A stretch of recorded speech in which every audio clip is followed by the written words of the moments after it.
Hey there, everyone! Welcome to this deep dive into one of those hidden gems in the world of cinema that just doesn't get the spotlight it deserves. I'm talking about the 2017 film, The Only Living Boy in New York. If you're a fan of heartfelt stories set against the bustling backdrop of New York City, with a touch of romance, family drama, and that introspective vibe that makes you think about life long after the credits roll, then this movie is absolutely something you need to add to your watch list right now. Trust me, as someone who's passionate about films that capture the essence of human relationships and the chaos of growing up, this one hits all the right notes without ever feeling over the top. Let me walk you through why you should give it a shot, sharing every little detail I can about what makes it special, from the talented people behind it to the tiniest production tidbits, all while keeping things spoiler-free so you can experience the magic yourself. First off, let's set the scene. Imagine a young guy navigating the complexities of adulthood in the heart of Manhattan, where every street corner holds a story, and every encounter could change your life. That's the core energy of The Only Living Boy in New York. It's a coming-of-age tale wrapped in the sophistication of urban life, exploring themes like love, betrayal, self-discovery, and the messy ties that bind families together. What draws you in is how relatable it feels. It's not some larger-than-life blockbuster, it's intimate, almost like peeking into someone's diary. If you've ever felt lost in a big city or questioned the choices of the people closest to you, this film will resonate on a personal level. And the best part? It clocks in at just about 89 minutes, so it's a quick watch that packs an emotional punch without dragging on. You owe it to yourself to carve out that time. It'll leave you reflecting on your own relationships and maybe even inspire a late-night walk through your own neighborhood. Now, let's talk about the brilliant mind directing this story, Marc Webb. You might know him from his work on 500 Days of Summer, that quirky rom-com that flipped the genre on its head with its non-linear storytelling and indie charm. Or perhaps from his blockbuster stint with the Amazing Spider-Man films, where he brought a fresh, youthful energy to the superhero world. Born on August 31, 1974 in Bloomington, Indiana, Webb started his career directing music videos for artists like Green Day, Outkast, and My Chemical Romance, which honed his skills in visual storytelling and emotional depth. He graduated from the University of Wisconsin-Madison with a degree in English, but his real education came from the music industry, where he learned to capture raw human moments in short, impactful bursts. By the time he helmed The Only Living Boy in New York, Webb was in his early 40s, bringing a mature perspective to themes of youth and regret. What makes his direction here so compelling is how he uses the city itself as a character. New York's iconic spots like Central Park, brownstone apartments, and bustling cafes aren't just backgrounds. They breathe life into the narrative. If you're into directors who blend visual poetry with relatable drama, Webb's style will hook you.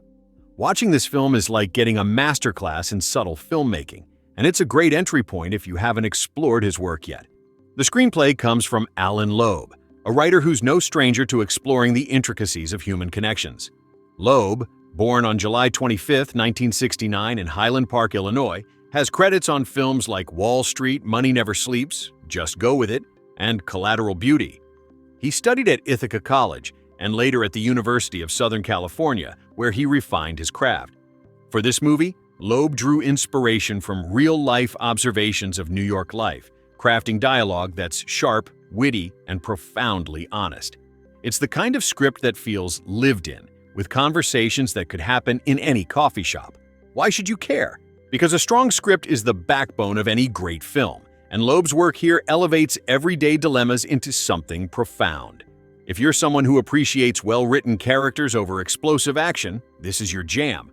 Leading the cast is Callum Turner as Thomas Webb, the young protagonist who's trying to find his footing in a world that feels both overwhelming and exhilarating. Turner, born on February 15, 1990 in London, England, grew up in a working-class family and initially pursued modeling before transitioning to acting. He studied at a local college, but dropped out to focus on his career, landing roles in TV shows like Glue and films such as Green Room and War and Peace. By 2017, at age 27, Turner was emerging as a talent to watch, and his performance here showcases his ability to convey quiet vulnerability and inner turmoil. He's got that boyish charm mixed with depth, making Thomas a character you root for from the start. If you've seen him in later works like Fantastic Beasts or Emma, you'll appreciate how this role was a stepping stone in his rise to stardom. Opposite him is Kate Beckinsale as Johanna, bringing a magnetic presence that's equal parts enigmatic and alluring. Beckinsale, born on July 26, 1973 in London, comes from a family of actors. Her father was the late Richard Beckinsale, a beloved British comedian. She studied French and Russian literature at New College, Oxford, but left to pursue acting full-time. Known for action roles in the Underworld series, Beckinsale shows her dramatic chops here, layering her character with nuance and sophistication. At 44 during filming, she embodies a worldly wisdom that contrasts beautifully with the younger cast. Her chemistry with the others is electric, and it's one of those performances that reminds you why she's a versatile star. If you're a fan of strong female characters who drive the story forward, Beckinsale's work will captivate you. Then there's Brosnan as Ethan Webb, Thomas's father, delivering a portrayal that's suave yet deeply flawed. Brosnan, born on May 16, 1953 in Drogheda, Ireland, rose to fame as James Bond in films like GoldenEye and Tomorrow Never Dies. He trained at the Drama Centre London after leaving school at 16 to work various jobs, including as a commercial illustrator. By 2017, at 64, Brosnan had transitioned into more character-driven roles, and here he brings gravitas as a successful publisher, grappling with personal demons. His Irish accent is softened for the role, but his charisma shines through. Watching Brosnan in this is a treat if you love seeing icons take on intimate dramas. It's a far cry from Bond, but equally compelling. Cynthia Nixon plays Judith Webb, the mother figure who's both nurturing and complex. Nixon, born on April 9, 1966 in New York City, is best known for her role as Miranda in Sex and the City, for which she won an Emmy. She graduated from Barnard College with a degree in English and has a background in theater, starting her career as a child actress in Broadway productions.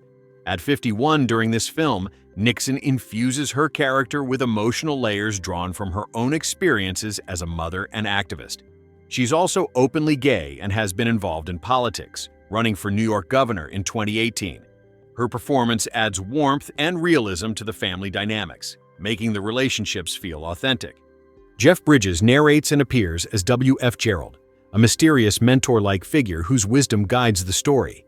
Bridges, born on December 4, 1949 in Los Angeles, comes from a Hollywood family. His father was Lloyd Bridges, and brother Beau is also an actor. He studied acting but learned on the job, earning an Oscar for Crazy Heart and nominations for classics like The Big Lebowski and True Grit.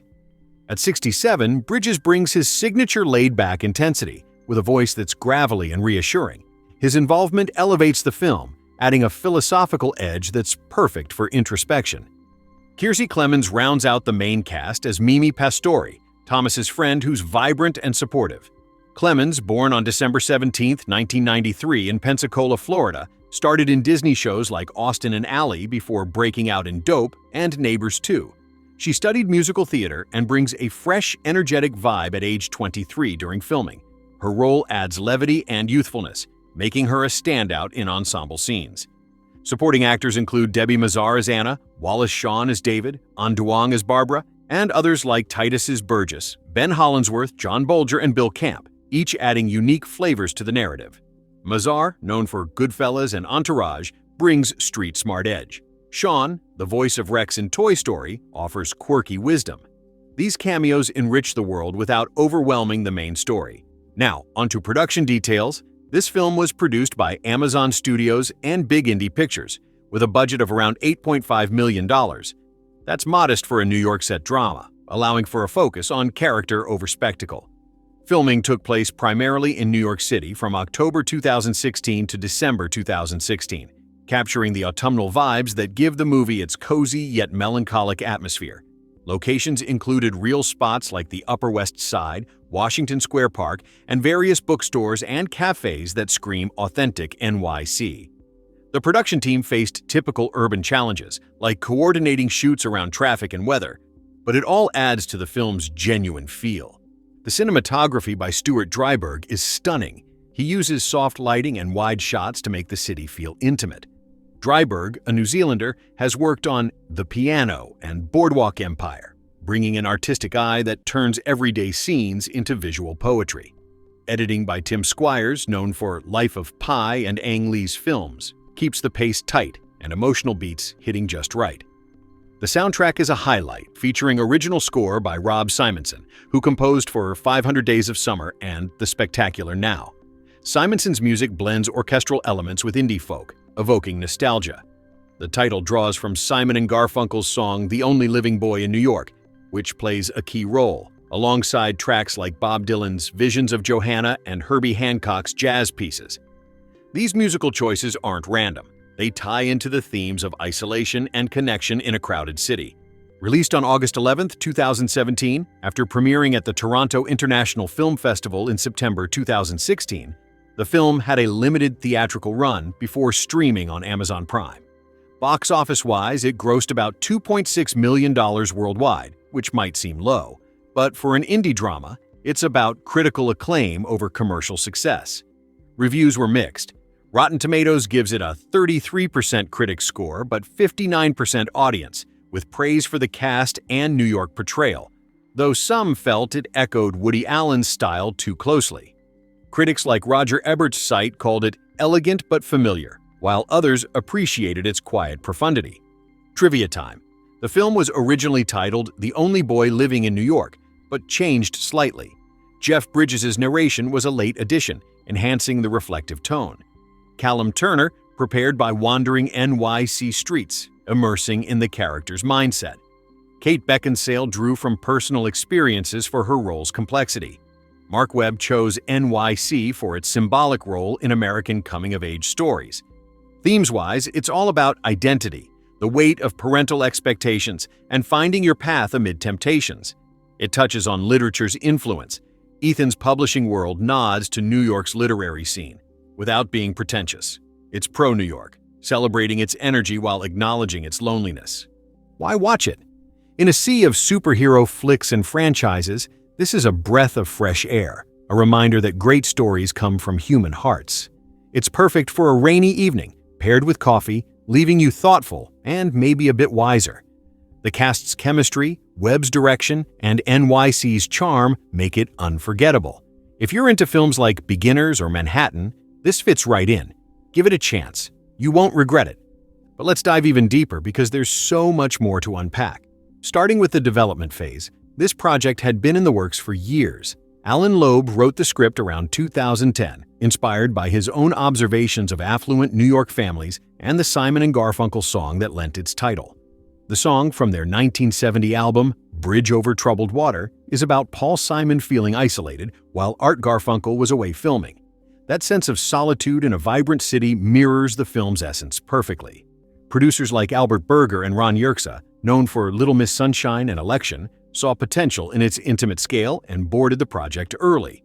They shopped it around before Amazon Studios picked it up, betting on the streaming model's ability to reach niche audiences.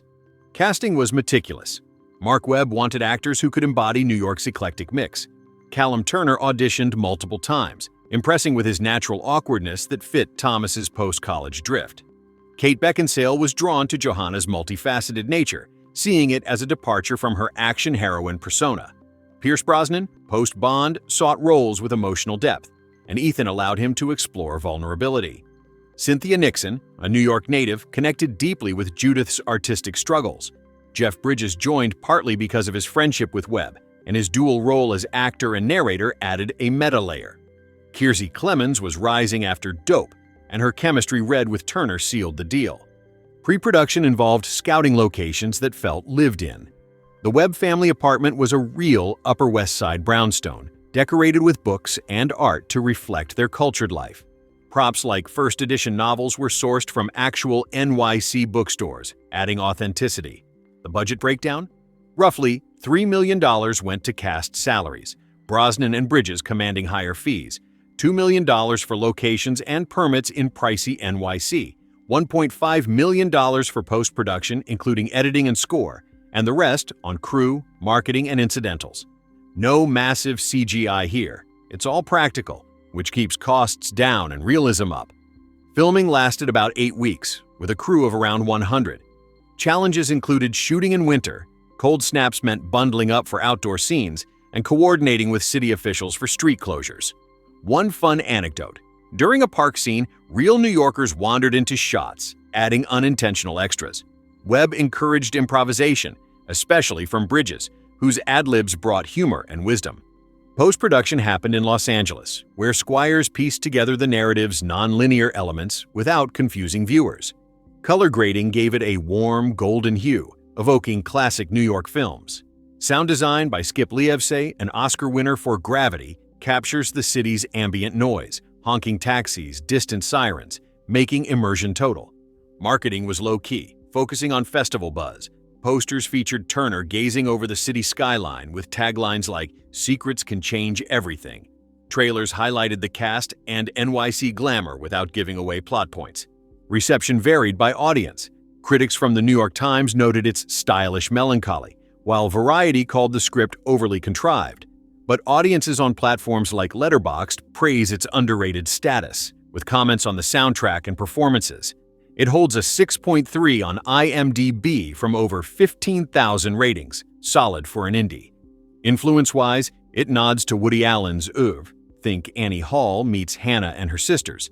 But Webb adds modern twists. It's also part of the 2010s trend of millennial coming-of-age stories, like Frances Ha or Lady Bird, but with a male perspective. On a broader level, the film comments on privilege in New York, where wealth doesn't shield from emotional turmoil. It subtly addresses mental health, creativity blocks, and the search for meaning in a fast-paced world. If you're still on the fence, consider this. In an era of endless content, The Only Living Boy in New York stands out for its sincerity. No explosions, no superheroes, just people being human. The ending, without spoiling, leaves room for interpretation, sparking discussions with friends. Pair it with a Simon & Garfunkel playlist for the full experience. Expanding on the music, Simonson's score includes piano motifs for introspection and strings for tension. Licensed songs like Dylan's track reference character names, adding layers.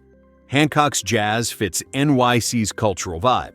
Costume design by Anne Roth, a legend with Oscars for The English Patient, dresses characters in timeless styles. Brosnan in tailored suits, Beckinsale in elegant dresses, Turner in casual tees, reflecting personalities.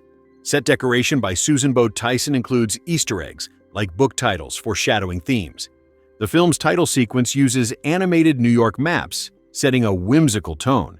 In terms of legacy, it's gained a cult following on streaming, with fans appreciating its quiet beauty. It's a testament to Amazon's early forays into original content, paving the way for hits like Manchester by the Sea.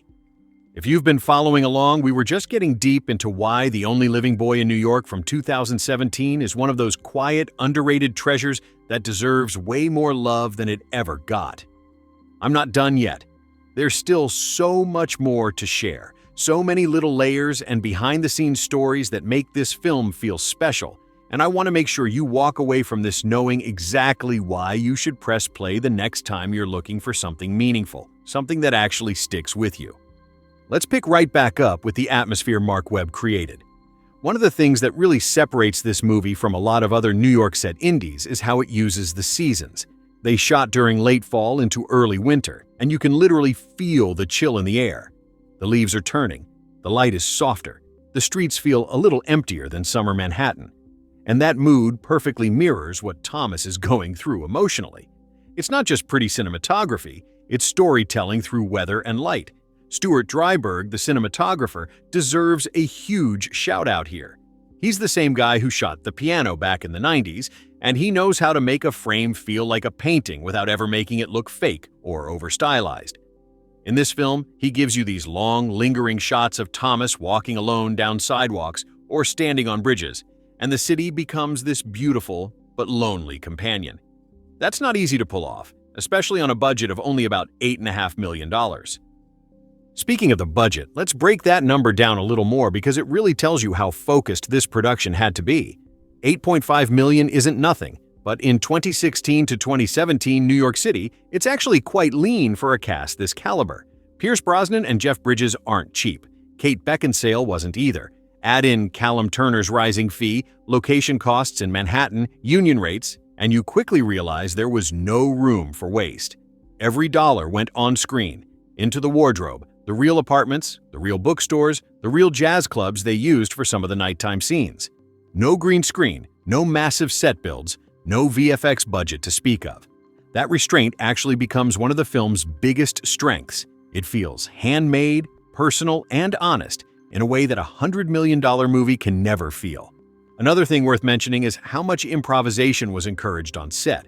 Marc Webb has always said he likes to give actors space to find the truth of a scene, especially with Jeff Bridges. If you've ever seen him in anything, you know he has this incredible ability to just be. He doesn't act, he exists. So Webb would roll the camera, let Bridges riff as W.F. Gerald, and then they'd keep the best takes. Some of the most memorable lines in the narration and in his scenes came from those loose moments. It's one reason the voiceover never feels forced or cheesy. It feels like an old friend genuinely trying to help a younger guy figure life out. That warmth is hard to fake, and it's one of the reasons people who do watch the movie tend to remember it fondly even years later. Let's talk costumes for a second, because Anne Roth, the costume designer, is a legend. She's worked on everything from The English Patient, which won her an Oscar, to The Talented Mr. Ripley, to Ma Rainey's Black Bottom. For this film, she created wardrobes that instantly tell you who these people are.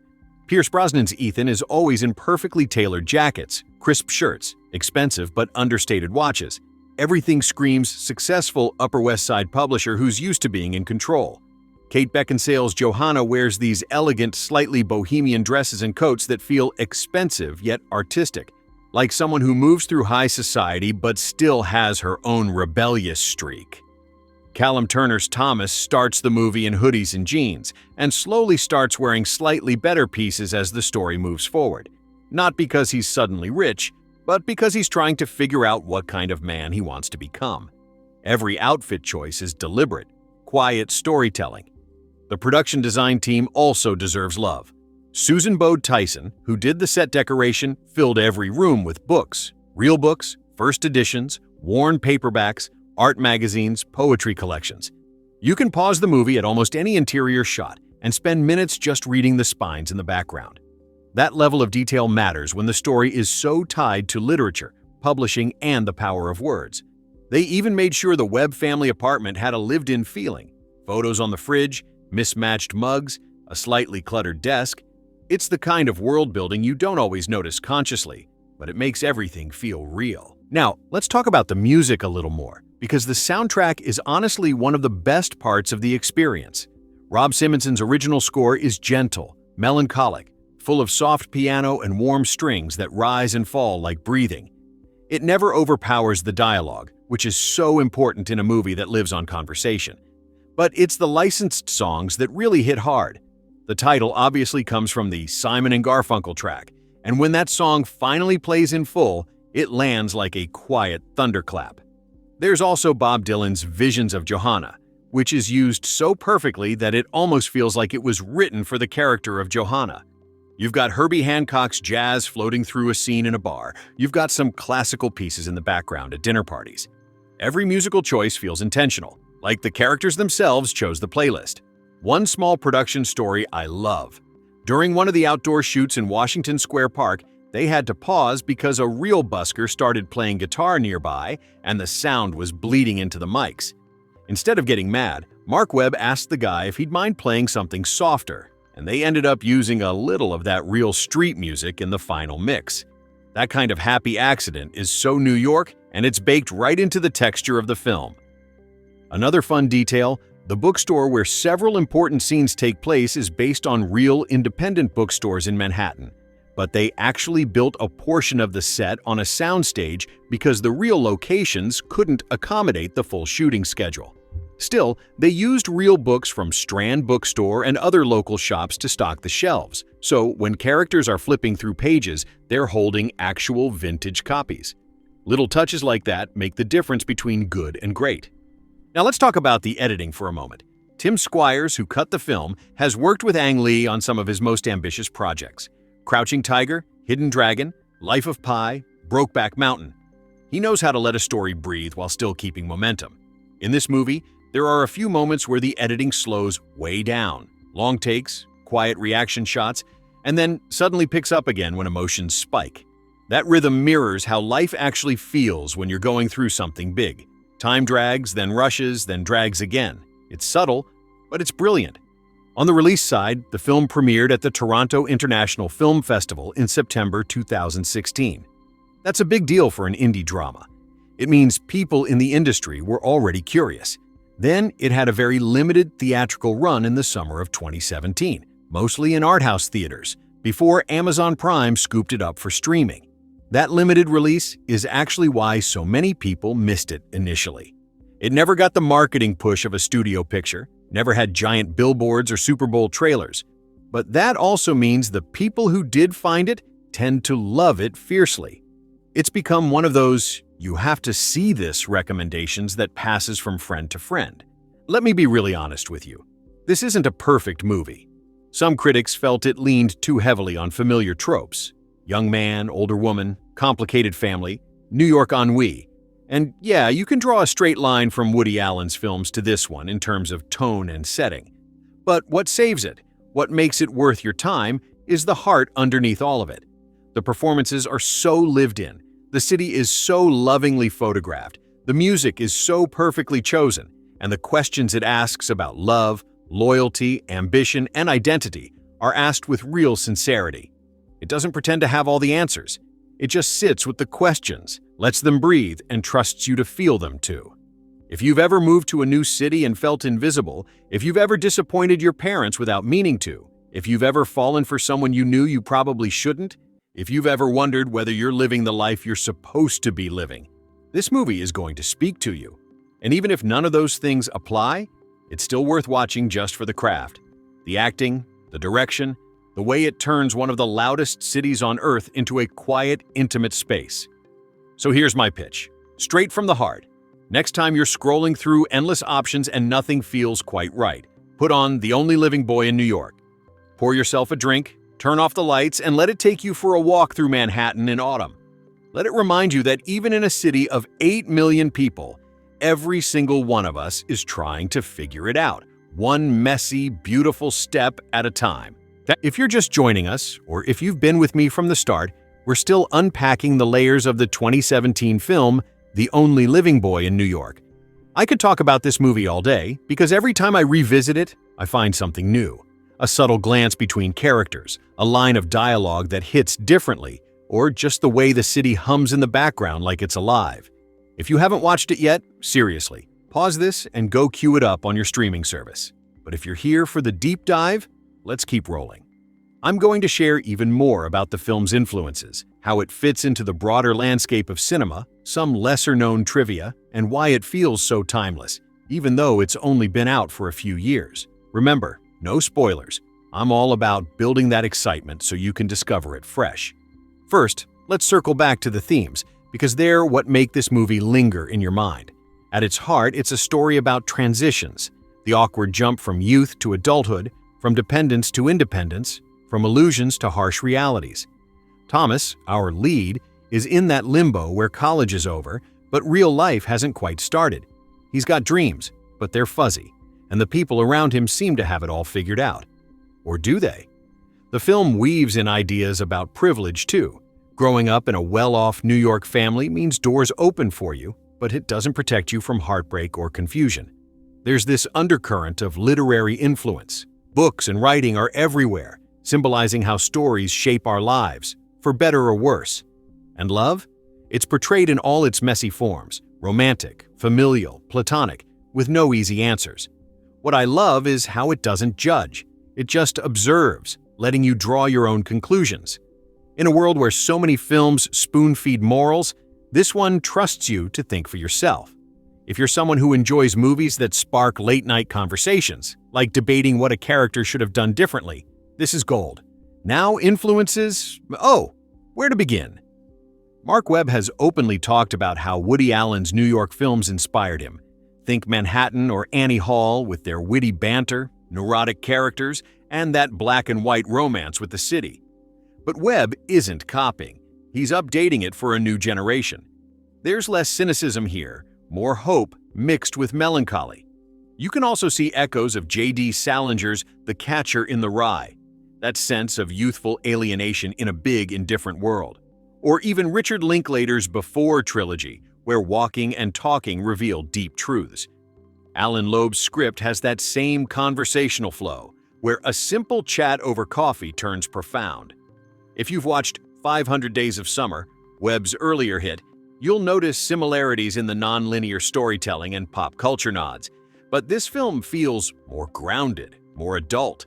It's like if Frances Ha met The Graduate, black and white indie charm with a dash of 60s rebellion. Watching it, you feel connected to this lineage of films that celebrate and critique urban life, making it a must-see for cinephiles who love tracing those threads. Let's geek out on some more production trivia because the behind-the-scenes stuff is fascinating.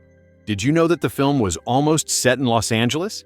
Early drafts had a West Coast vibe, but Loeb and Webb decided New York was essential. It's not just a location, it's the soul of the story. The title change from The Only Boy Living in New York to adding living was to directly reference the Simon and Garfunkel song more accurately, emphasizing that feeling of being alive yet isolated. During casting, they screen-tested several young actors for Thomas before landing on Callum Turner. He wasn't a huge name then, but his audition tape, where he improvised a scene about feeling lost in the city, sealed it. Kate Beckinsale prepared by reading stacks of New York literature, from F. Scott Fitzgerald to Joan Didion, to get into Johanna's headspace. Pierce Brosnan, ever the professional, showed up with his own ideas for Ethan's backstory, like imagining him as a frustrated writer who became a publisher instead. Cynthia Nixon, being a real New Yorker, suggested tweaks to make the family dynamics feel more authentic to Manhattan's creative elite. One cool bit: Jeff Bridges recorded his narration in a single day in a Los Angeles studio, but he did it remotely while Webb was still editing in New York. They used video calls to fine-tune the delivery, making sure it had that folksy, almost paternal tone. Kiersey Clemons brought her own guitar to set and played during downtime, which inspired a small musical moment in the film. And the supporting cast? Debbie Mazar, who plays Anna, ad-libbed some of her snappier lines, drawing from her own experiences as a New York native who's been in films like Goodfellas.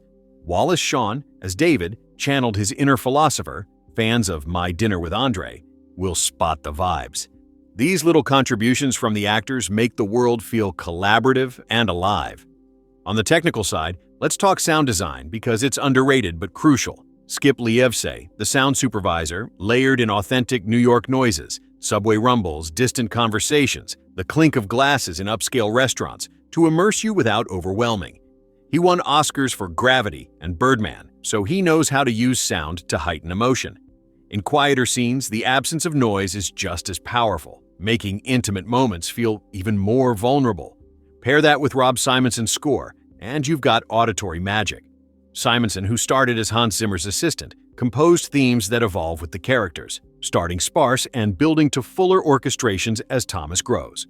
Budget-wise, that $8.5 million stretched far thanks to smart choices. Amazon Studios covered most of it, with tax incentives from shooting in New York helping too. No A-list salaries ate up the pot. Everyone took reasonable pay for an indie. Marketing was minimal, about $1 million, which is why it flew under the radar. But that also meant no studio interference. Webb had creative freedom to make the film he wanted. Release and reception have their own story. After TIFF, it got buzz from industry insiders who loved the cast, but mainstream critics were tougher. Some said it was too derivative, others praised its elegance. On Metacritic, it's at 57 out of 100 from critics, but higher from users. Over time, though, it's gained fans through word of mouth and streaming.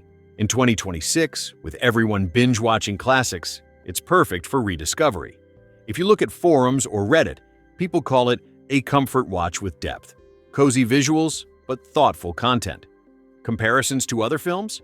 It's like a spiritual cousin to Beginners by Mike Mills, with its focus on family secrets and personal growth.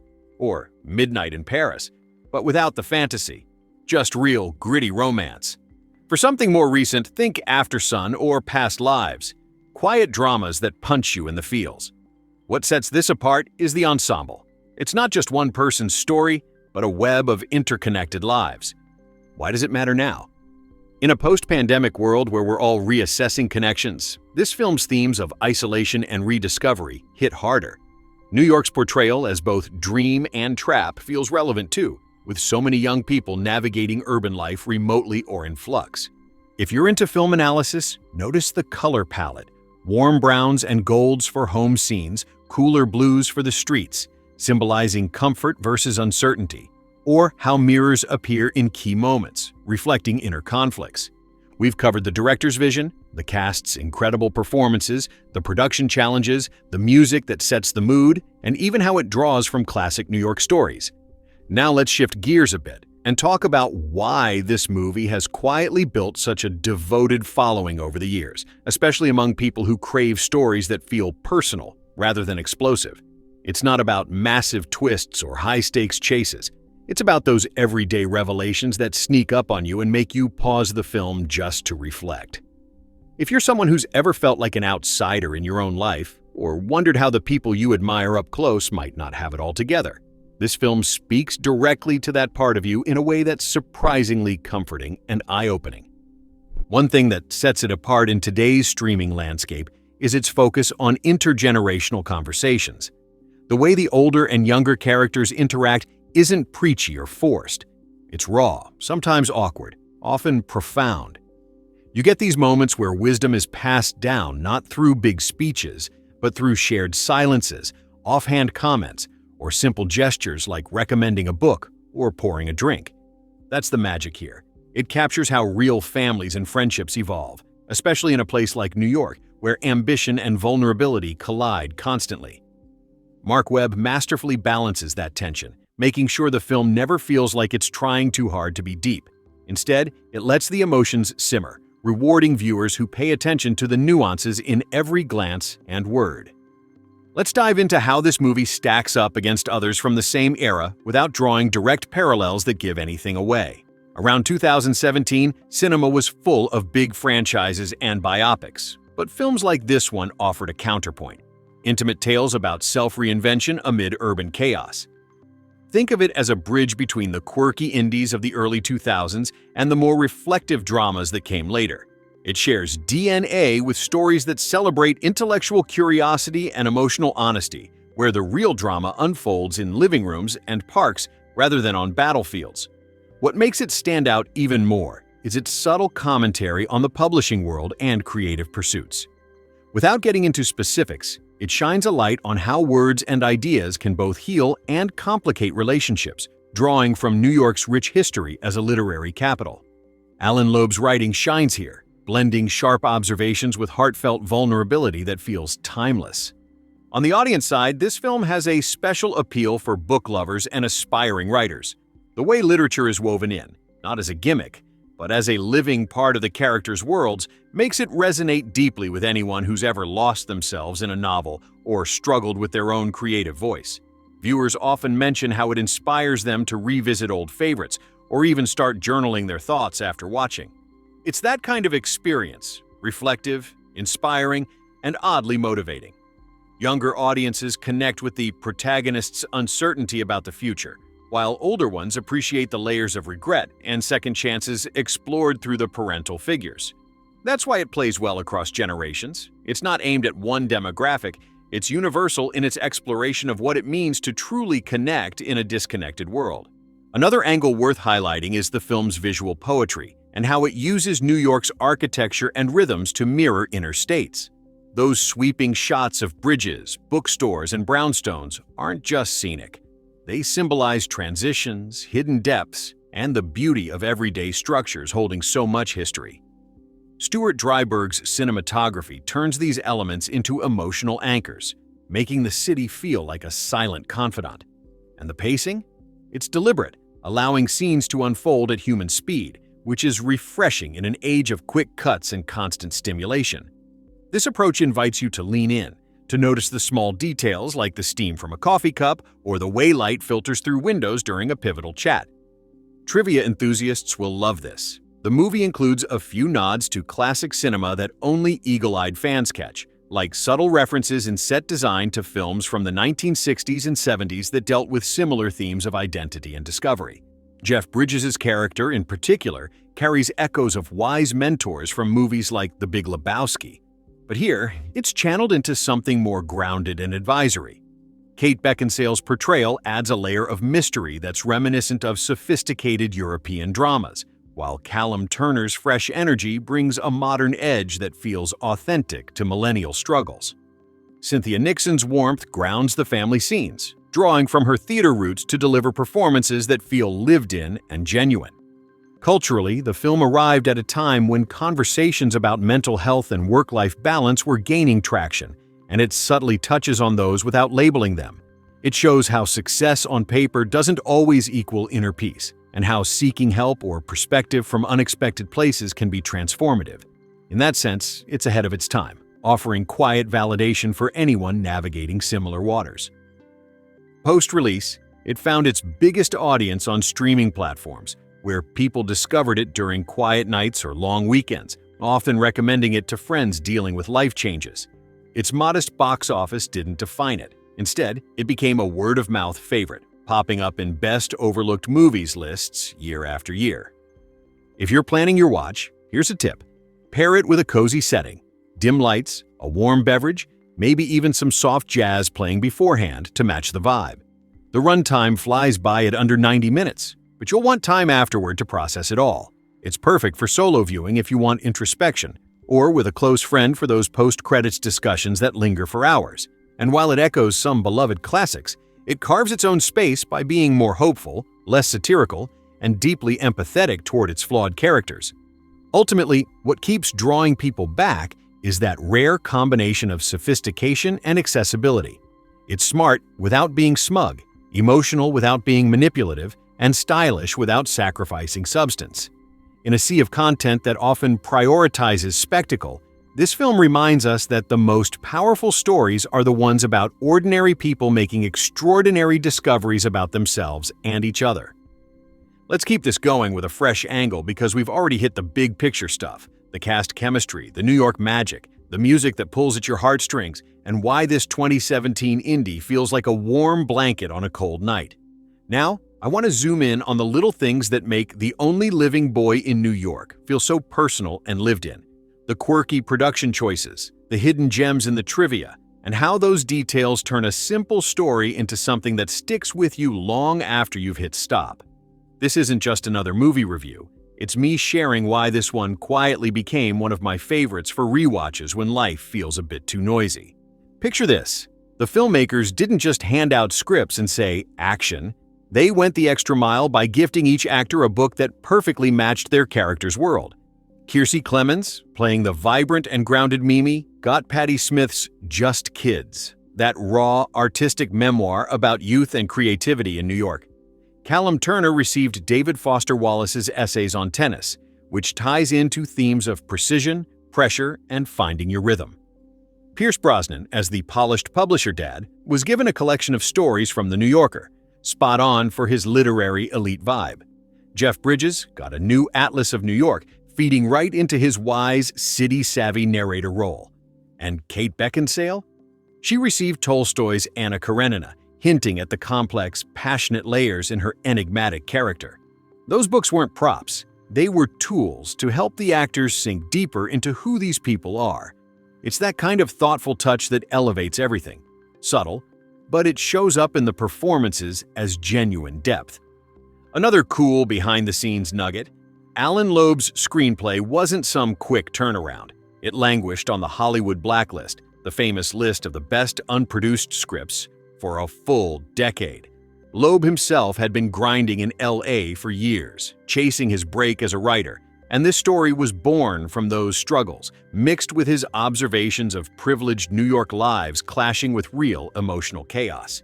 When it finally got made, it felt earned, like the script had aged into something wiser. That patience shows. The dialogue has weight because it waited so long to be spoken. Casting almost went very differently too. Early on, names like Olivia Wilde and Rosamund Pike were attached to the Johanna role, and young actors like Logan Lerman or Miles Teller were eyed for Thomas. But the final lineup, Callum Turner's quiet intensity, Kate Beckinsale's sophisticated allure, Pierce Brosnan's suave regret, Jeff Bridges' gravelly wisdom, Cynthia Nixon's grounded warmth, clicked in a way that feels destined. It's one of those right people at the right time situations that make a film sing. Filming locations deserve their own spotlight because they weren't generic backdrops. They were chosen to breathe life into the story. The Webb family brownstone was on West 74th Street between Central Park West and Columbus Avenue. Classic Upper West Side elegance. Washington Square Park shows up with its fountain and arch, capturing that mix of chaos and calm where big ideas and quiet moments happen. Real bookstores, cafes, and streets were used to keep it authentic. No massive sets, just the city doing what it does best. Principal photography kicked off in October 2016 and wrapped by December, catching that crisp fall-to-winter transition that mirrors the emotional shifts so perfectly. Rain scenes? They didn't wait for weather. They made it rain on cue, which Kiersey Clemons later joked about in interviews, standing around while crews blasted water, turning cold nights into even colder ones, but it added that glossy, reflective New York sheen. Budget-wise, we're talking around $8 million, give or take. Modest for stars of this level, but smartly spent on talent and real locations rather than effects. It opened in limited release on August 11, 2017, through roadside attractions and Amazon Studios, hitting just 289 theaters at its widest. Box office was soft, about $2.1 to $2.5 million worldwide. But that's typical for character-driven indies. Where it really found its audience was streaming, where people stumbled on it late at night and shared it like a secret recommendation. Critics were split. Some called it elegant and heartfelt, praising the cast and city love. Others felt it leaned too Woody Allen-esque or too indulgent in its protagonist's flaws. But audiences? Higher scores, with folks on platforms loving the introspection, the soundtrack, and how it doesn't tie everything up neatly. Thematically, it's rich if you let it unfold. It's about the gap between expectation and reality, how we imagine our lives, our parents, our loves, and then reality crashes in. There's this undercurrent of forgiveness, not just for others, but for ourselves when we mess up. The narration from Jeff Bridges acts like a gentle guide, offering perspective without preaching, reminding us that everyone's carrying their own unseen baggage. It's not preachy, it's observational, almost philosophical in its quiet way. And the provocative elements, the tangled relationships, the betrayals, are handled with maturity, never sensationalized, always grounded in human messiness. One more trivia bit that cracks me up. There's a tiny goof in a prop letter at the end from the Penguin Group, a typo saying, "I with you every success," instead of, "I wish you every success." Even big publishers slip up, right? It humanizes the whole thing. If you're watching for the first time, pay attention to how the film uses mirrors and reflections, literally and figuratively, to show inner conflicts and self-examination. Or how the music choices, from Simon and Garfunkel to Bob Dylan, aren't random. They echo the isolation and longing at the core. It's a film that rewards rewatches because each time a different layer hits you harder. So here's the thing. In 2026, with everything moving so fast, this movie feels like a pause button. It's not trying to wow you with spectacle. It's inviting you to sit with discomfort, growth, and connection. If you've ever questioned your path or the people around you, it meets you there without judgment. Give it your full attention, no phone scrolling, and let it work its subtle magic. We're still rolling with this deep, heartfelt love letter to The Only Living Boy in New York from 2017. By now, you've got the full picture on the cast shining in every scene. Marc Webb's thoughtful direction that makes the city pulse like a living thing.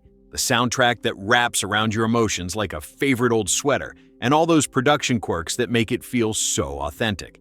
But let's switch it up here and get into the real insider stuff. The kind of details that make you feel like you're on set with them, overhearing the conversations and seeing the magic happen in real time. These are the bits that turn a good movie into something you want to champion to everyone you know. One of the coolest things the team did was personalize the prep for every actor in a super thoughtful way. They didn't just hand out scripts, they gifted each person a book that perfectly captured the essence of their character. Kiersey Clemons, bringing so much life and spark as Mimi, got Patti Smith's Just Kids, that raw, poetic look at young artists hustling through New York. Callum Turner, as Thomas, received David Foster Wallace's essays on tennis, which dive into focus, pressure, and the quiet intensity of pursuing something meaningful. Pierce Brosnan, playing the accomplished but conflicted Ethan, was given a collection of stories from The New Yorker, spot on for a publisher who's seen it all in the literary world. Jeff Bridges, our wise, gravel-voiced narrator WF, got a new Atlas of New York, feeding right into his role as this hidden, city-knowing sage.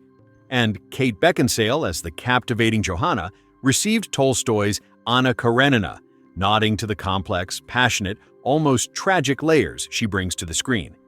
Those books weren't random. They were like quiet mentors, helping each actor find the heartbeat of their role before cameras even rolled. It's the kind of detail that shows how much care went into making every performance feel earned and deep. The script itself has its own epic backstory. Alan Loeb's screenplay sat on the famous Hollywood Blacklist, the annual roundup of the best unproduced scripts, for a full 10 years. Loeb had been grinding in Los Angeles for a decade, chasing his dream as a writer with ups and downs, and this story came out of those experiences mixed with his sharp eye for the hidden dramas in privileged New York circles. When it finally got greenlit, it felt like destiny, like the words had waited until the right people were ready to bring them to life. That long wait gives the dialogue this lived-in quality. Every line feels like it's been polished by time, carrying real weight without ever sounding forced. Casting had its own twists, too. Early on, big names like Olivia Wilde and Rosamund Pike were in talks for Johanna, and young talents like Logan Lerman or Miles Teller were considered for Thomas. But fate, or perfect timing, brought us Callum Turner's understated vulnerability, Kate Beckinsale's magnetic sophistication, Pierce Brosnan's effortless charm laced with regret, Jeff Bridges' warm, rumpled wisdom, and Cynthia Nixon's steady, nurturing presence. The chemistry clicked so naturally that it feels impossible it could have gone any other way. Those early attachments make you appreciate even more how spot-on the final group was. The locations are another layer of pure New York authenticity. The Webb family brownstone? That's at 34 West 74th Street, right between Central Park West and Columbus Avenue. Classic Upper West Side elegance with those tall windows and stoop vibes that scream old money comfort. Thomas's own apartment, that gritty Lower East Side walk-up where he wrestles with his writing and life, was filmed at 151 Ludlow Street between Rivington and Stanton. Real LES edge, with fire escapes and street noise that make it feel lived in. They shot scenes at the Box nightclub on 189 Christie Street, Grand Central Oyster Bar at 89 East 42nd Street and Park Avenue for those atmospheric dinners, and Washington Square Park's fountain area for those reflective walks. Production designer David Grotman and location manager Kip Myers hunted all over the city for spots that still had that edgy, ungentrified soul, places that hadn't been completely polished by gentrification, keeping the film's world feeling raw and real. And here's a fun fact. The whole thing was shot on 35mm film, not digital, giving it this warm, textured look that digital can't quite match, almost like the movie itself is nostalgic for a certain era of cinema. Filming wrapped up in late 2016 after starting in October, catching that beautiful fall-to-winter shift where leaves crunch underfoot and the light gets softer, colder, perfect for mirroring Thomas's emotional journey. They dealt with all the usual New York chaos, permits, crowds, weather that wouldn't cooperate. But those real streets, real sounds, real energy seep into every frame, making the city more than a backdrop. It's practically a cast member, full of secrets and surprises. Even the small goofs add charm. There's a tiny typo in a prop letter from the Penguin Group toward the end. I with you every success, instead of I wish you every success. Coming from a big publisher, it's ironically human. Proof that even in this polished literary world, mistakes slip through. What ties it all together is how this film quietly celebrates the power of stories. Written ones, lived ones, shared ones. Thomas's essays, W.F.'s hidden manuscript, the books everywhere. It's all about how words help us make sense of the mess. The title, pulled straight from that haunting Simon and Garfunkel track about feeling alone amid everything, captures that isolation so perfectly, but the movie flips it toward hope and connection.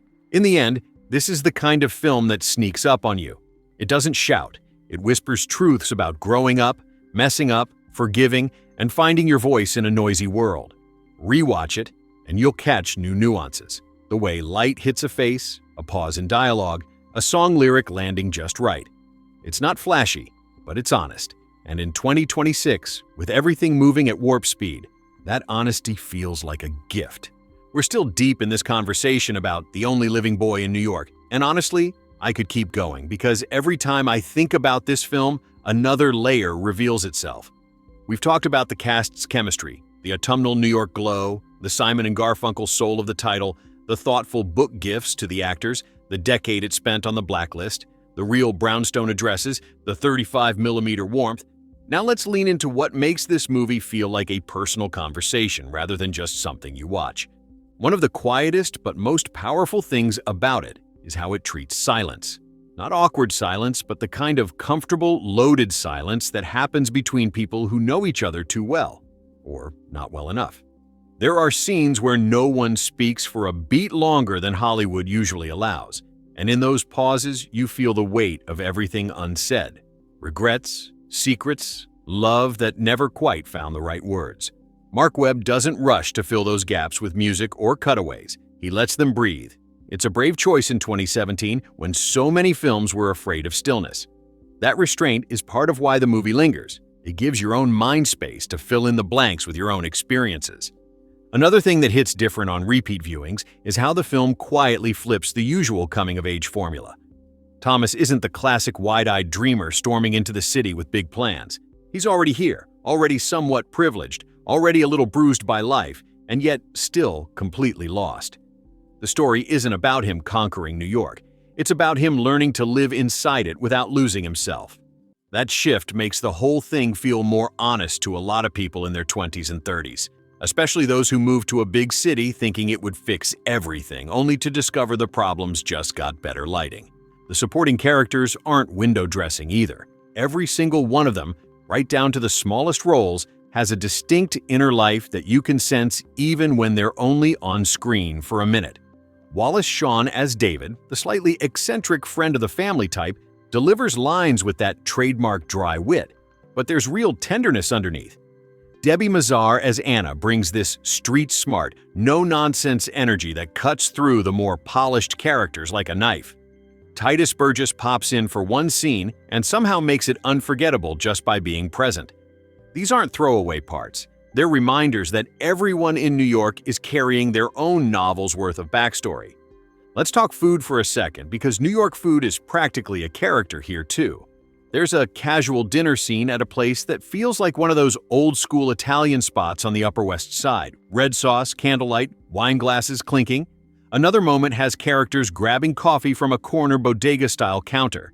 These aren't glamorous. They're everyday, and that's the point. The film never romanticizes the city into some Instagram filter fantasy. It shows the cracked sidewalks, the steam from manhole covers, the way people hurry past each other but still notice everything. That grounded realism makes the emotional highs and lows land harder.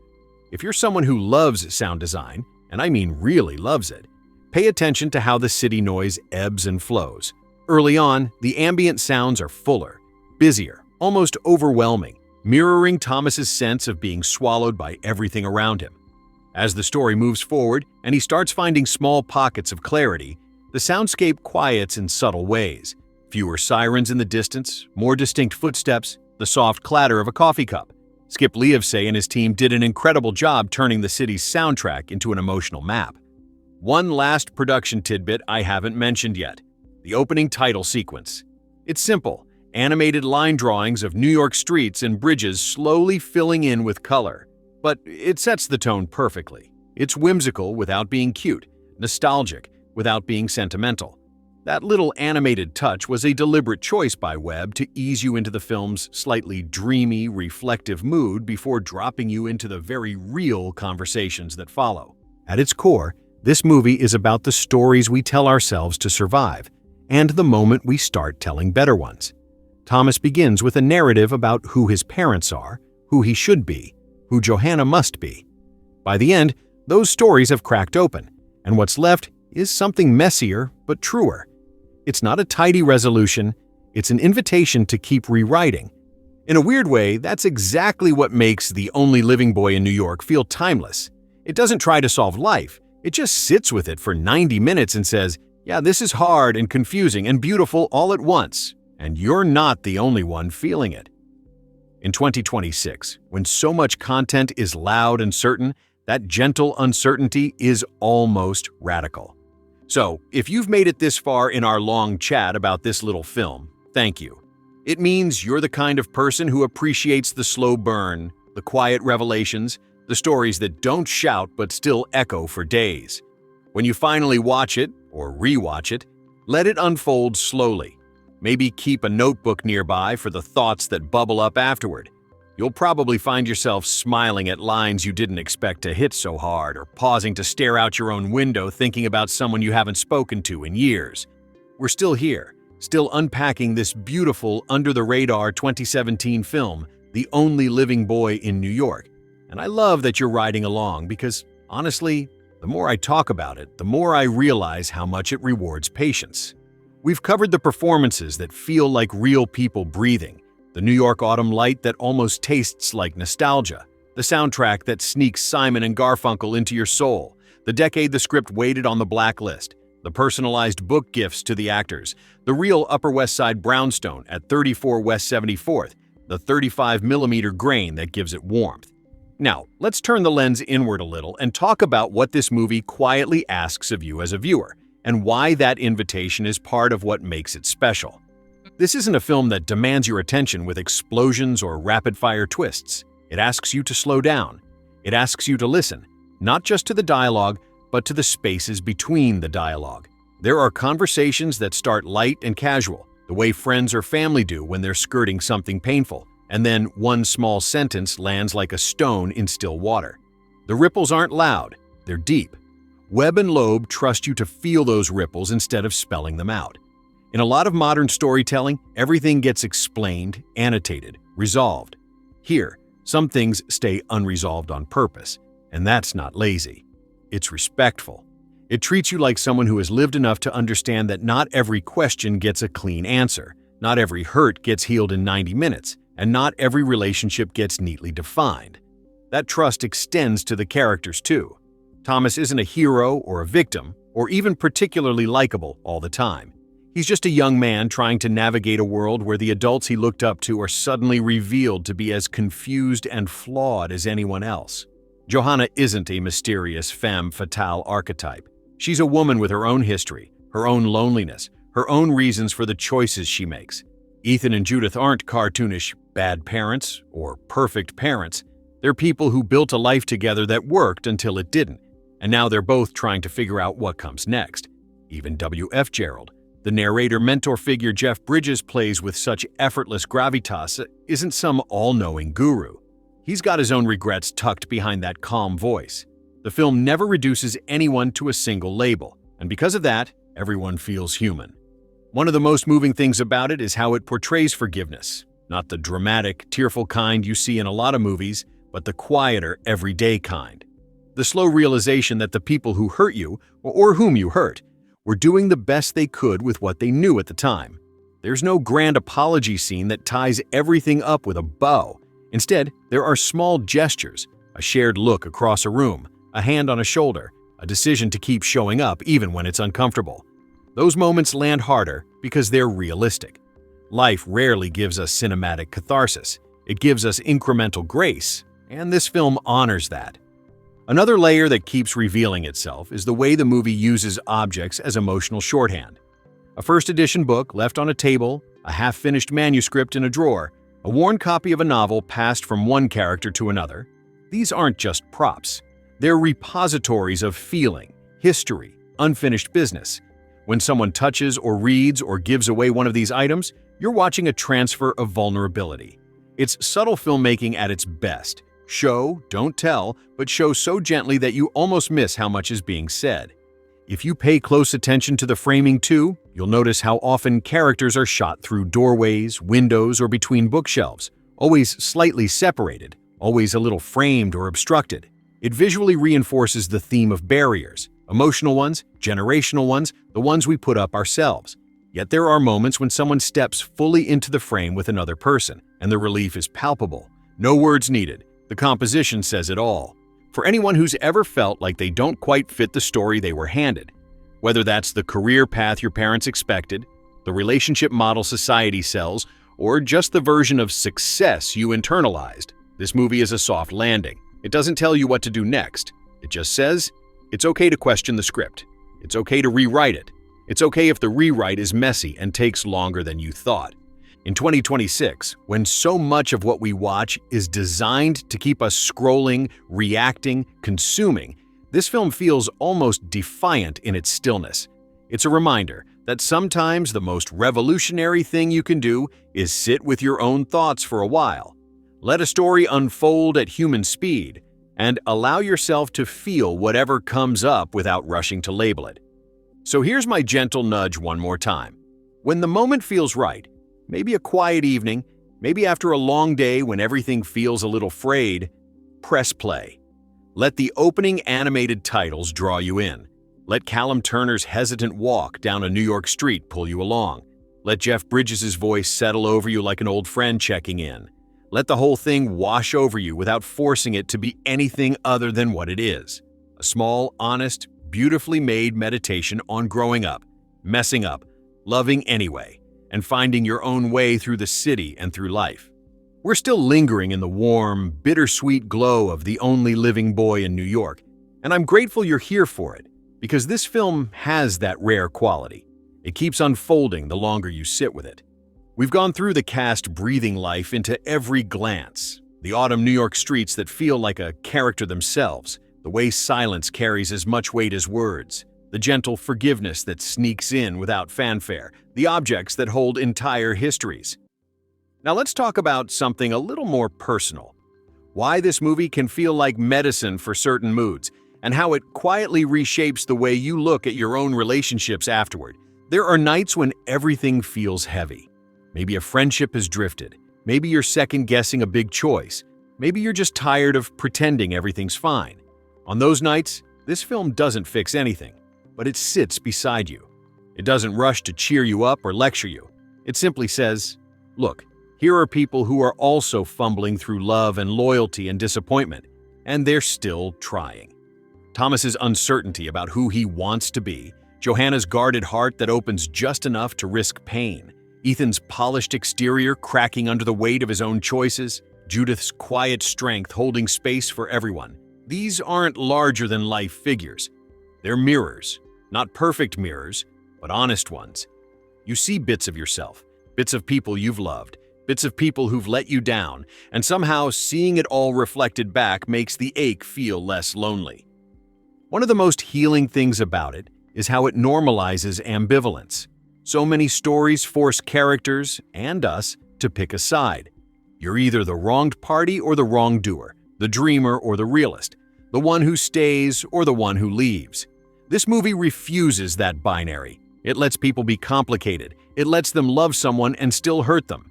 It lets them want two opposing things at once and not resolve it neatly by the credits. That permission, to feel contradictory things without having to apologize for it, is freeing. After watching, you might find yourself a little softer toward someone in your life who's hurt you, or toward yourself for choices that didn't turn out the way you planned.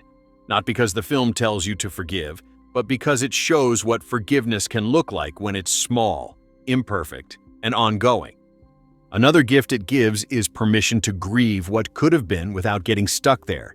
There's this undercurrent of lost possibilities running through the whole story, and paths not taken, words not said, versions of relationships that never quite materialized. But it never wallows. It mourns quietly, then keeps moving forward. That balance is so rare. Most films either romanticize the past or bulldoze it. This one honors it, and then gently turns toward tomorrow. You come away feeling like it's okay to carry a little wistfulness in your pocket without letting it define you. If you're a writer or someone who dreams in sentences, this movie will speak to you on another level entirely. The way Thomas wrestles with putting words on a page, the way books and stories are treated like lifelines, the way a single line from a manuscript can unlock something in a person. It's all rendered with such tenderness. It reminds you that writing, or any creative act, isn't about producing something perfect. It's about trying to name the unnameable, about reaching across the distance between people even when the reach falls short. There's something profoundly encouraging in watching a character keep showing up to the blank page, even when the words won't come easy. Visually, too, it keeps giving. Rewatch it and notice how the color temperature shifts ever so slightly from scene to scene, warmer in moments of intimacy, cooler when isolation creeps back in. Notice how often water appears, rain on windows, fountains in parks, glasses of wine catching the light, symbolizing both renewal and the way emotions can blur boundaries. Notice the recurring motif of doors, opening, closing, hesitating at thresholds. These aren't heavy-handed symbols. They're poetic whispers that deepen the experience without ever demanding you analyze them. In the end, The Only Living Boy in New York isn't trying to be profound. It's trying to be true. And in its truthfulness, flawed, tender, unresolved, it becomes profound anyway. It leaves you with a feeling that's hard to name but easy to recognize. The quiet relief of being seen, of knowing that your particular brand of confusion and hope isn't unique to you. That other people have walked similar streets and still found moments of grace on the other side. So whenever you're ready, maybe tonight, maybe next week, when the world feels a little too loud, find a quiet spot, hit play, and let it meet you wherever you are. Let Jeff Bridges' voice guide you like an old friend who doesn't judge. Let the New York autumn wrap around you. Let the small revelations land softly. And when it's over, give yourself a minute before you move. Something might shift inside, just a fraction, and that's enough. We're still here, wrapped up in the gentle orbit of The Only Living Boy in New York. And I'm so glad you're sticking around because this film has this way of unfolding like a conversation that never quite ends. It just gets quieter and deeper the longer you listen. We've talked about how it trusts you with silence, how it normalizes feeling two opposing things at once, how it treats forgiveness like a slow, imperfect practice rather than a dramatic event, how everyday objects become quiet carriers of emotion, how the framing and colors whisper what the words sometimes can't. Now, let's get a little more intimate and talk about the afterglow. What happens in the minutes, hours, days after the credits roll, and why this particular movie has a habit of staying with people in the softest, most unexpected ways. One of the first things a lot of viewers notice is how it changes the texture of their own city walks. If you live somewhere urban, or even if you don't, after watching this, the next time you step outside, the streets feel different. Not dramatically, not like everything's suddenly cinematic, but subtly. You notice the way light hits the side of a building at dusk, or how two strangers pass each other without a word but still share a tiny moment of existence. You start hearing the city the way the film hears it, not just noise, but a chorus of individual lives brushing against each other. New York isn't the only place that benefits from this. Any city, any town, even a quiet neighborhood starts to feel a little more layered, a little more full of hidden stories. It's like the movie loans you its eyes for a while. Another thing that lingers is a renewed curiosity about the people closest to you. Not in a dramatic, sit down and have a deep talk way, though sometimes that happens too, but in small, almost imperceptible shifts. You find yourself wondering what book your dad keeps meaning to finish, or what your mom hasn't told you about the years before you were born. You catch yourself listening a little longer when a friend trails off mid-sentence, or noticing the way someone you love fiddles with their coffee cup when they're uncomfortable. The film plants this gentle radar for unspoken things, not to pry, but to connect. It reminds you that everyone is walking around with an inner manuscript that's only partially shared, and sometimes the most loving thing you can do is read between the lines without demanding the whole chapter. For some people, it quietly reopens old letters, old photos, old playlists. You'll hear a Simon and Garfunkel song on shuffle and pause, because now it carries extra weight. Or you'll pick up a book you haven't touched in years and suddenly remember why it mattered once. The movie has this side effect of making you want to revisit things, people, places, pieces of yourself that you thought were finished. Not to fix them, not to rewrite history, but to see them with kinder eyes. It's almost like it hands you a soft eraser for the harshest judgments you've been carrying around. If you're in your 20s or 30s, or honestly, any age where transition feels constant, this film can act like a companion during those foggy periods when you're not sure what version of yourself you're supposed to be growing into. Thomas isn't presented as a role model or a cautionary tale, He's just someone trying. And watching someone try, without a clear roadmap, without instant success or crushing failure, can be strangely reassuring. It says, the confusion is part of the process. The stumbles are part of the process.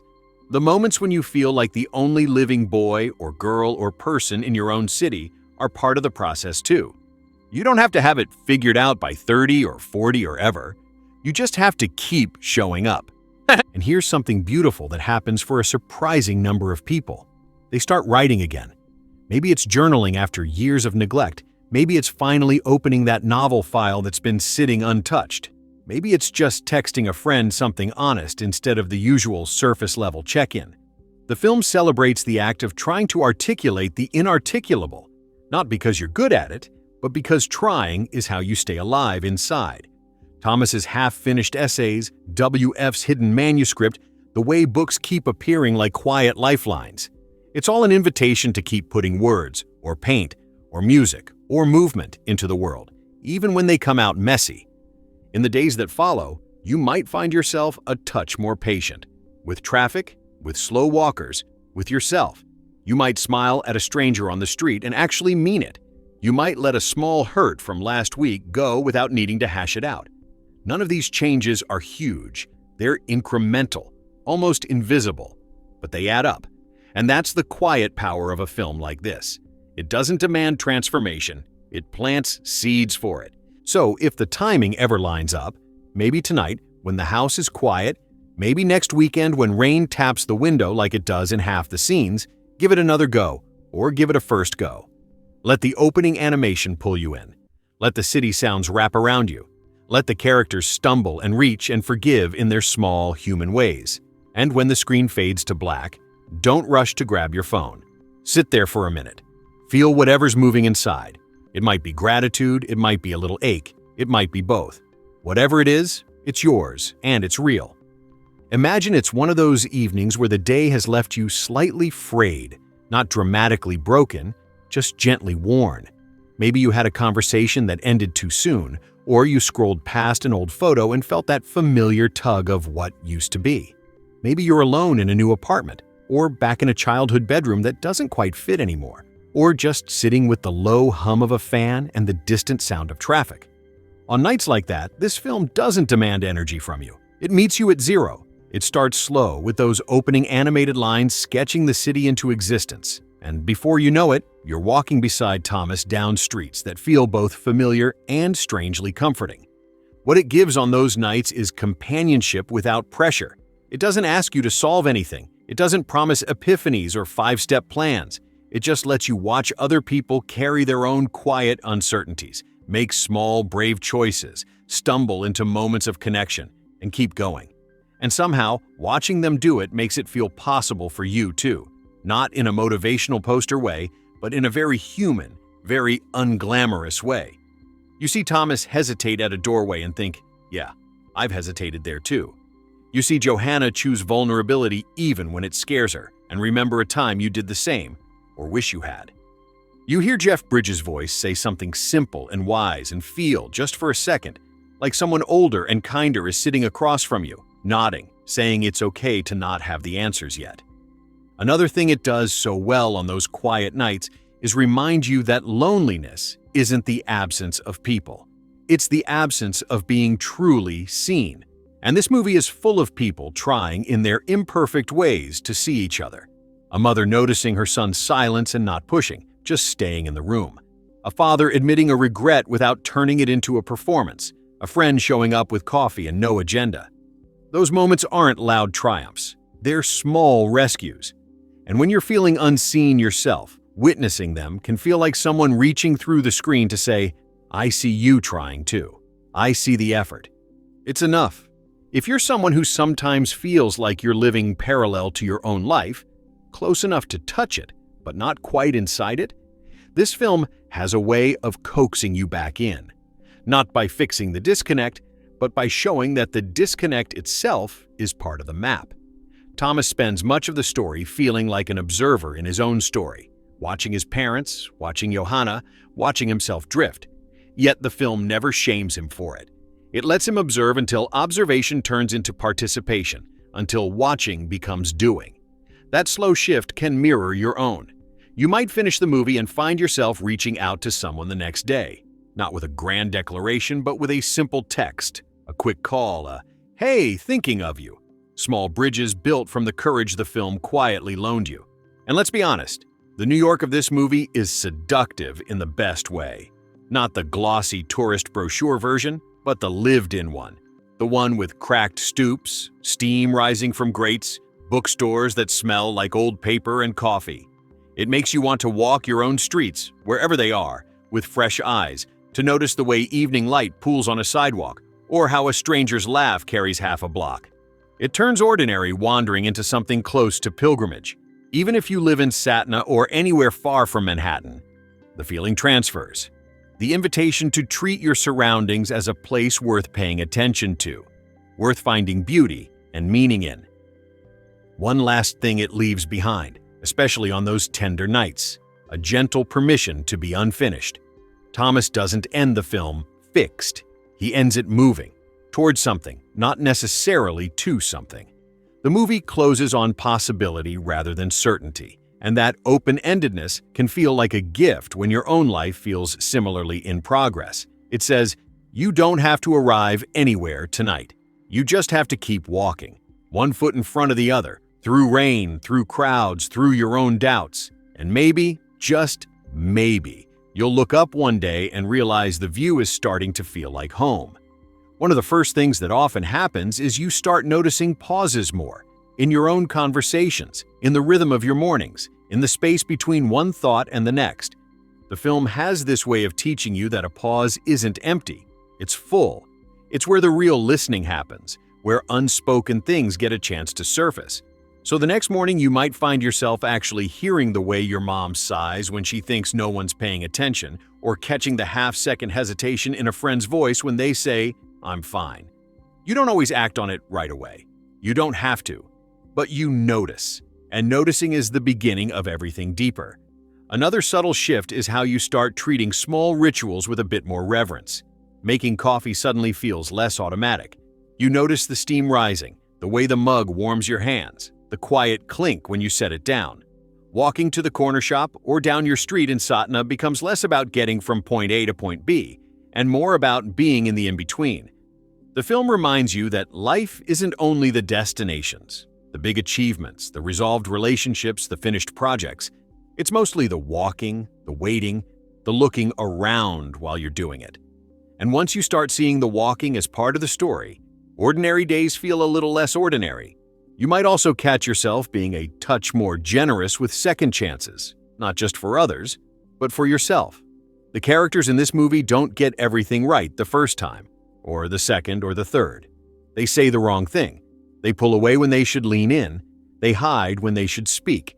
Yet the film never writes them off. It lets them circle back, try again, apologize imperfectly, show up anyway. That leniency seeps into you. The next time you snap at someone you love and feel awful about it, or the next time you disappoint yourself with a choice you knew better than to make, there's this quiet voice, maybe Jeff Bridges' voice, borrowed for the occasion, reminding you, people are allowed to be works in progress, you included.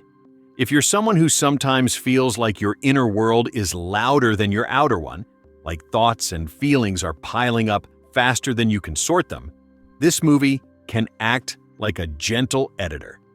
Not because it gives you answers, but because it models how to sit with the pile without panicking. Thomas spends so much time wrestling with what he feels versus what he thinks he should feel, and the film never rushes him to a conclusion. It lets him feel confused, jealous, tender, ashamed, hopeful, all at once, and keeps the camera on him anyway. Watching that can loosen the grip of self-judgment just enough to breathe. You might finish the movie and think, okay, maybe I don't have to fix this feeling right now. Maybe I can just let it sit beside me for a while. And here's something almost magical that happens for a lot of people. Colors start to feel more vivid for a day or two afterward. Not in a hallucinatory way, but in that post-rain clarity way. The green of leaves against a gray sky, the warm amber of streetlights at dusk, the soft blue of early morning. It all registers a little stronger. The film's cinematography is so lovingly attentive to light and texture that it recalibrates your own eyes for a bit. You walk outside and suddenly notice how the light falls across your own neighborhood, how shadows pool under trees, how even a dusty Madhya Pradesh afternoon has its own quiet beauty when you really look. In the end, this isn't a movie that changes your life in sweeping cinematic ways. It changes it in whispers, a slightly longer hug, a text you almost didn't send but did anyway, a moment where you choose curiosity over defensiveness, a night where you let yourself feel lonely without trying to fix it immediately. Small turns of the heart that, over weeks and months, add up to something steadier, something kinder. So whenever the moment arrives, maybe right now as the evening deepens in Satna, maybe tomorrow when the house is still, find your way back to it. Let the opening music pull you in. Let the characters' small, brave steps remind you that yours count too. Let the city, any city, even the one outside your window, feel a little less indifferent. And when the screen goes dark, stay there for a breath or two. Feel the echo of it all settle.